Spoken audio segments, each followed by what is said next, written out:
Patriarchs and Prophets, chapter 11, the call of Abraham. After the dispersion from Babel, idolatry again became well nigh universal, and the Lord finally left the hardened transgressors to follow their evil ways, while he chose Abraham of the line of Shem, and made him the keeper of his law for future generations. Abraham had grown up in the midst of superstition and heathenism. Even his father's household, by whom the knowledge of God had been preserved, were yielding to the seductive influences surrounding them, and they served other gods than Jehovah. But the true faith was not to become extinct. God has ever preserved a remnant to serve him.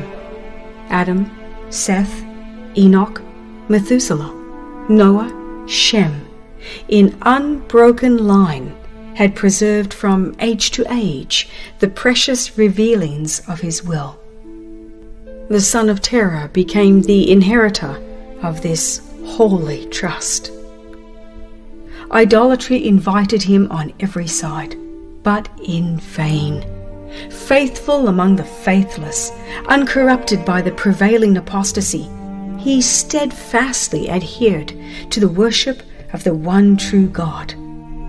The Lord is nigh unto all them that call upon him, to all that call upon him in truth. He communicated his will to Abraham and gave him a distinct knowledge of the requirements of his law and of the salvation that would be accomplished through Christ. There was given to Abraham the promise, especially dear to the people of that age, of a numerous posterity and of national greatness. I will make of thee a great nation, and I will bless thee, and make thy name great, and thou shalt be a blessing. And to this was added the assurance, precious above every other to the inheritor of faith, that of his line the Redeemer of the world should come. In thee shall all families of the earth be blessed. Yet, as the first condition of fulfillment, there was to be a test of faith. A sacrifice was demanded. The message of God came to Abraham. Get thee out of thy country, and from thy kindred, and from thy father's house, unto a land that I will show thee.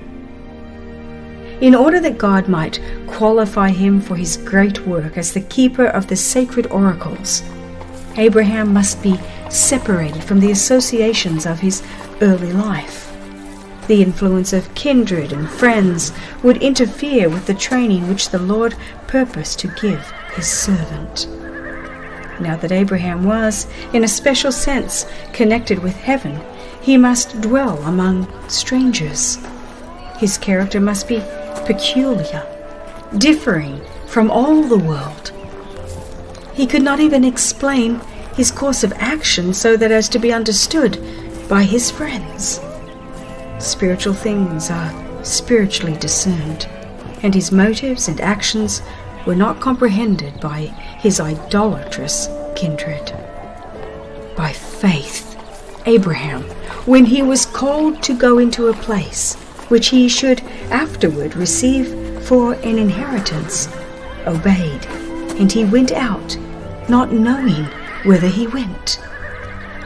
Abraham's unquestioning obedience is one of the most striking evidences of faith to be found in all the Bible. To him, faith was the substance of things hoped for, the evidence of things not seen.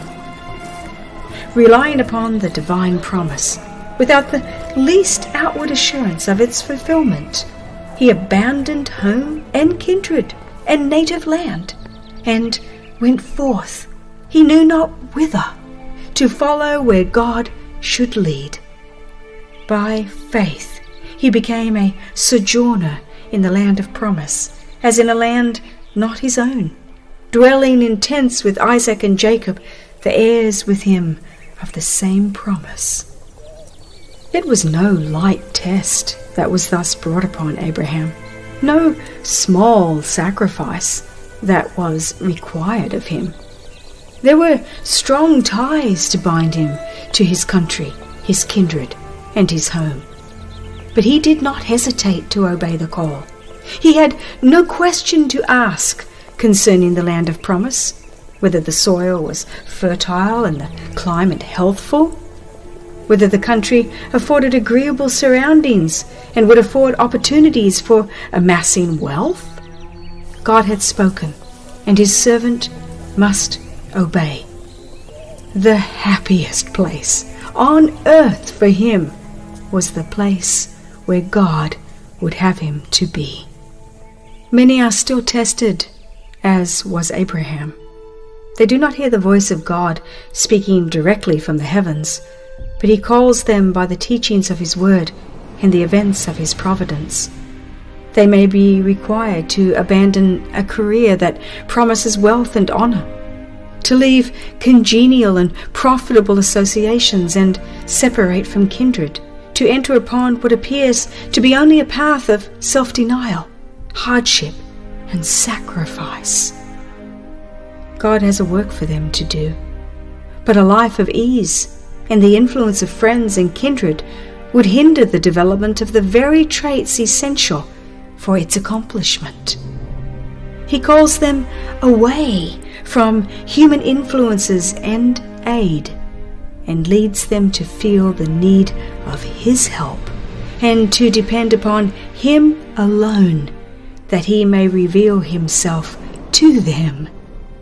Who is ready at the call of providence to renounce cherished plans and familiar associations?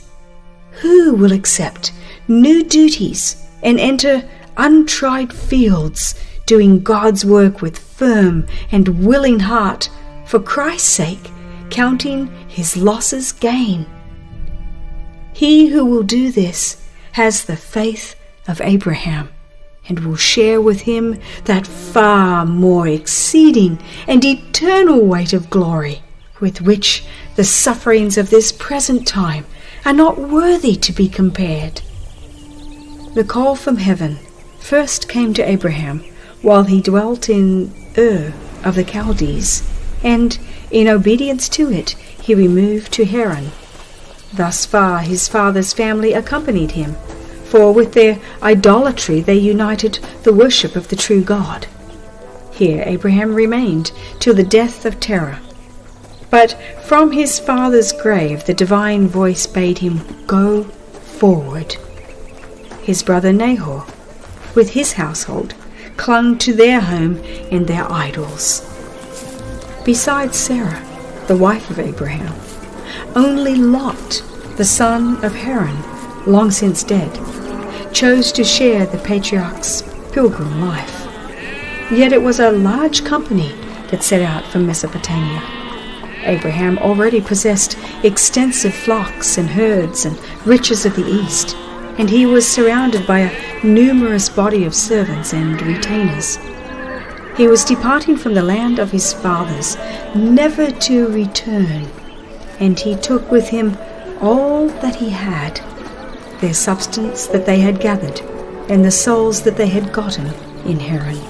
Among these were many led by higher considerations than those of service and self-interest. During their stay in Haran, both Abraham and Sarah had led others to the worship and service of the true God.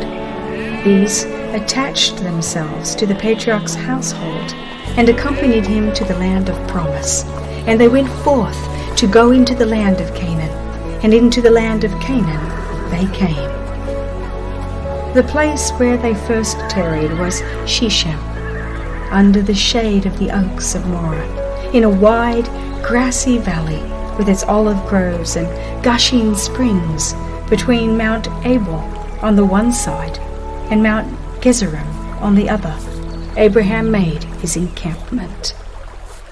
It was a fair and goodly country that the patriarch had entered, a land of brooks of water, of fountains and depths that spring out of valleys and hills, a land of wheat and barley and vines and fig trees and pomegranates, a land of oil olive and honey. But to the worshipper of Jehovah, a heavy shadow rested upon wooded hill and fruitful plain. The Canaanite was then in the land. Abraham had reached the goal of his hopes to find a country occupied by an alien race and overspread with idolatry. In the groves were set up the altars of false gods, and human sacrifices were offered upon the neighboring heights.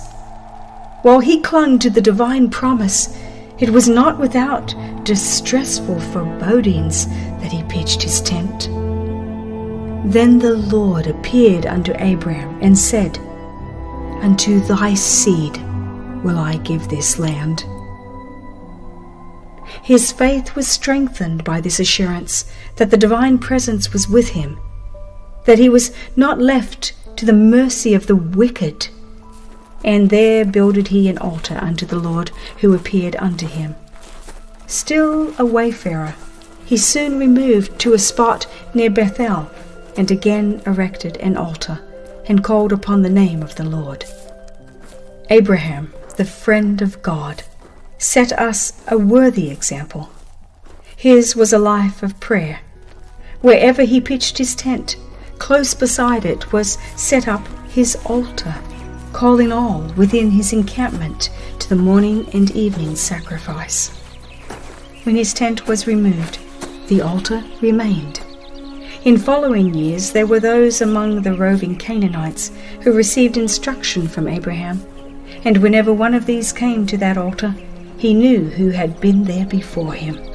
And when he had pitched his tent, he repaired the altar, and there worshipped the living God. Abraham continued to journey southward, and again his faith was tested. The heavens withheld their rain, the brooks ceased to flow in the valleys, and the grass withered on the plains. The flocks and herds found no pasture, and starvation threatened the whole encampment. Did not the patriarch now question the leadings of providence? Did he not look back with longing to the plenty of the Chaldean plains? All were eagerly watching to see what Abraham would do, as trouble after trouble came upon him. So long as his confidence appeared unshaken, they felt that there was hope. They were assured that God was his friend, and that he was still guiding him. Abraham could not explain the leadings of providence. He had not realized his expectations, but he held fast the promise, I will bless thee, and make thy name great, and thou shalt be a blessing. With earnest prayer, he considered how to preserve the life of his people and his flocks, but he would not allow circumstances to shake his faith in God's word. To escape the famine, he went down into Egypt. He did not forsake Canaan, or in his extremity turn back to the Chaldean land from which he came, where there was no scarcity of bread. But he sought a temporary refuge, as near as possible to the land of promise, intending shortly to return where God had placed him. The Lord in his providence had brought this trial upon Abraham to teach him lessons of submission, patience, and faith. Lessons that were to be placed on record for the benefit of all who should afterward be called to endure affliction. God leads his children by a way that they know not, but he does not forget or cast off those who put their trust in him. He permitted affliction to come upon Job, but he did not forsake him. He allowed the beloved John to be exiled to lonely Patmos, but the Son of God met him there, and his vision was filled with scenes of immortal glory. God permits trials to assail his people, that by their constancy and obedience they themselves may be spiritually enriched, and that their example may be a source of strength to others. I know the thoughts that I think towards you, saith the Lord, thoughts of peace and not of evil. The very trials that task our faith most severely and make it seem that God has forsaken us are to lead us closer to Christ, that we may lay all our burdens at His feet and experience the peace which He will give us in exchange. God has always tried His people in the furnace of affliction. It is in the heat of the furnace that the dross is separated from the true gold of the Christian character. Jesus watches the test. He knows what is needed to purify the precious metal, that it may reflect the radiance of His love. It is by close, testing trials that God disciplines His servants. He sees that some have powers which may be used in the advancement of His work, and He puts these persons upon trial. In His providence, He brings them into positions that test their character and reveal defects and weaknesses that have been hidden from their own knowledge. He gives them opportunity to correct these defects and to fit themselves for His service. He shows them their own weakness and teaches them to lean upon Him, for He is their only help and safeguard. Thus His object is attained. They are educated, trained, and disciplined, prepared to fill the grand purpose for which their powers were given them. When God calls them to action, they are ready, and heavenly angels can unite with them in the work to be accomplished on the earth. During his stay in Egypt, Abraham gave evidence that he was not free from human weakness and imperfection. In concealing the fact that Sarah was his wife, he betrayed a distrust of the divine care, a lack of that lofty faith and courage so often and nobly exemplified in his life. Sarah was fair to look upon, and he doubted not that the dusky Egyptians would covet the beautiful stranger, and that in order to secure her, they would not scruple to slay her husband. He reasoned that he was not guilty of falsehood in representing Sarah as his sister, for she was the daughter of his father, though not of his mother. But this concealment of the real relation between them was deception. No deviation from strict integrity can meet God's approval. Through Abraham's lack of faith, Sarah was placed in great peril. The king of Egypt, being informed of her beauty, caused her to be taken to his palace, intending to make her his wife. But the Lord, in his great mercy, protected Sarah by sending judgments upon the royal household. By this means the monarch learned the truth in the matter, and indignant at the deception practiced upon him, he reproved Abraham and restored to him his wife, saying, "What is this that thou hast done unto me? Why saidst thou, She is my sister, so I might have taken her to me to wife? Now therefore, behold thy wife. Take her and go thy way." Abraham had been greatly favored by the king. Even now Pharaoh would permit no harm to be done him or his company, but ordered a guard to conduct them in safety out of his dominions. At this time, laws were made prohibiting the Egyptians from intercourse with foreign shepherds in any such familiarity as eating or drinking with them. Pharaoh's dismissal of Abraham was kind and generous, but he bade him leave Egypt, for he dared not permit him to remain. He had ignorantly been about to do him a serious injury, but God had interposed and saved the monarch from committing so great a sin. Pharaoh saw in this stranger a man whom the God of heaven honored. and he feared to have in his kingdom one who was so evidently under divine favor. Should Abraham remain in Egypt, his increasing wealth and honor would be likely to excite the envy or covetousness of the Egyptians, and some injury might be done him, for which the monarch would be held responsible, and which might again bring judgments upon the royal house. The warning that had been given to Pharaoh proved a protection to Abraham in his after intercourse with heathen peoples, for the matter could not be kept secret, and it was seen that the God whom Abraham worshipped would protect his servant, and that any injury done him would be avenged. It is a dangerous thing to wrong one of the children of the King of Heaven. The psalmist refers to this chapter in Abraham's experience when he says, in speaking of the chosen people, that God reproved kings for their sake, saying, "Touch not mine anointed, and do my prophets no harm." There is an interesting similarity between Abraham's experience in Egypt and that of his posterity centuries later.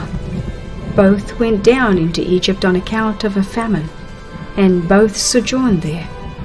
Through the manifestation of divine judgments in their behalf, the fear of them fell upon the Egyptians, and, enriched by the gifts of the heathen, they went out with great substance.